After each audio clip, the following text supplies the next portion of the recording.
What's up? So, Chris Paul, a lot of people talking about him right now in terms of him moving to Houston. And is James Harden okay with it? Is he comfortable with playing with Chris? Does he feel like Skip Bayless said on Undisputed that it's a demotion for him? And his new teammate James Harden led the league. Paul posted a pic on Instagram working out in Rockets gear with the caption, "Putting that work in." Skip, how will CP3 fit with Harden? Things are go all the way to disaster here, but I am going to stick by what I just told you. Houston will be a little worse with CP3 than it was last year without CP3. So no third seed. James Harden is about to become the NBA's unhappiest and most frustrated player because basically he just got demoted. And boom, he's demoted. He's punished because basically he just went from being the center of Mike D'Antoni's universe because he got to control the basketball. He had the second highest usage rate to Russell Westbrook last year in the league. And he just went to basically another cog in the offense. A wing player, a spot-up shooter, just a cog in the offense. And he's not going to like it. I think he's biting his lip right now because his last game was pretty miserable, so he can't defend himself. But just wait until we get a fourth of the way into the season, maybe a halfway through the season, and he starts to realize that the new point guard who's going to dribble the ball up the floor and then dribble it some more is named Chris Paul III. Wow.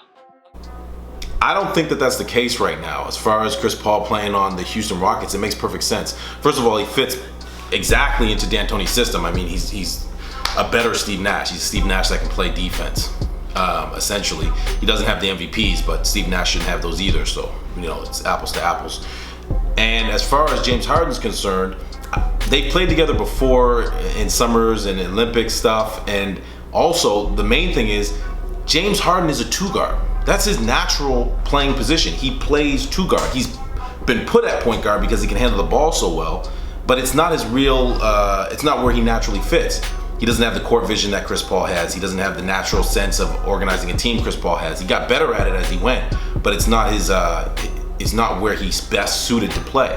So putting him at his natural position, even in this NBA that's now more or less positionless, because he's the right size, he has the right skill set, it's just going to benefit them. Chris Paul is going to move the ball. He knows James Harden can handle it, unlike the players in the Clippers who really couldn't handle the ball, so he had to overhandle it. Same thing in New Orleans.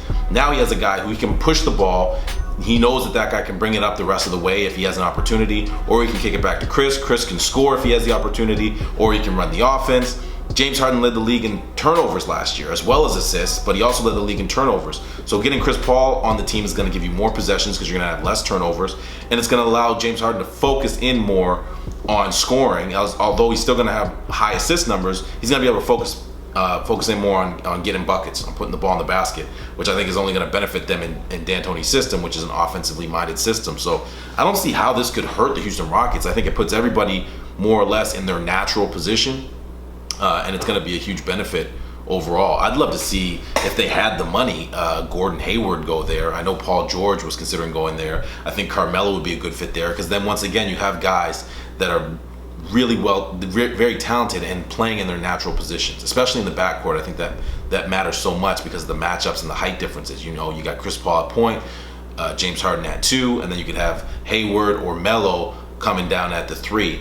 And I think that's a very impressive kind of back midcourt lineup.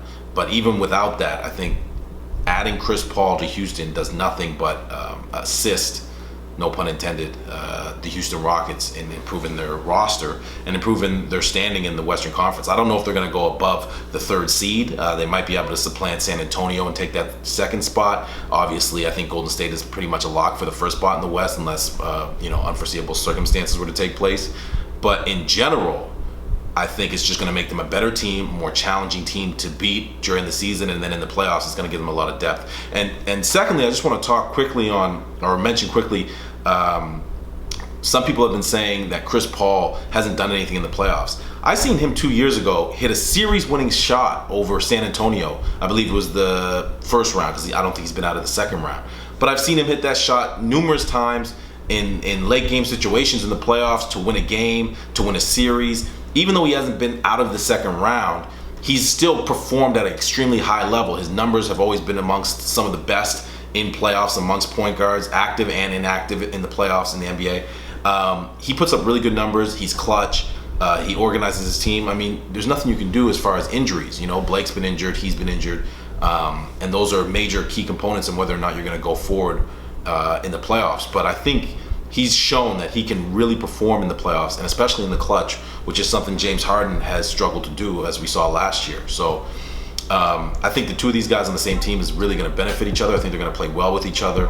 I think this is actually what Chris wants, which is someone who he can set up, put in a great position to score, and who can create his own shot as well. I think it's what James Harden really wants, because he was gassed at the end of last season's playoffs. I think the race with Russell Westbrook for MVP took a toll on him. And I think if he had the opportunity to have someone that could bear some of that load offensively, especially defensively, because, you know, D'Antoni's system doesn't allow for much defense, and then James Harden's not really much of a defensive-minded player, even though he's tried to improve in that area. So having Chris Paul there to help defensively is similar to like having Patrick Beverley, in that sense that they can pick up some of the other backcourt players that are really good and disrupt them a little bit from other teams. But I don't think James Harden should see it as a demotion at all. I think if anything, he's going to see it as a promotion, because now he's not only the best player on a good playoff team, but he's the best player on an even better playoff team. As far as his MVP race is concerned, I don't know if that affects his ability to now be in contention for that, because you're going to have a lot of competition in that area. But I don't think that's his focus. I think he wants to go further in the playoffs. He's in his prime right now. He wants to win as much as he can and put himself in a position to have long-term team success, because that's what's going to resonate throughout his career and his legacy, as we've seen with other NBA players. So I think it's a great position for Houston to be in, for James Harden to be in, for Chris Paul. I think it's definitely a win-win for everybody.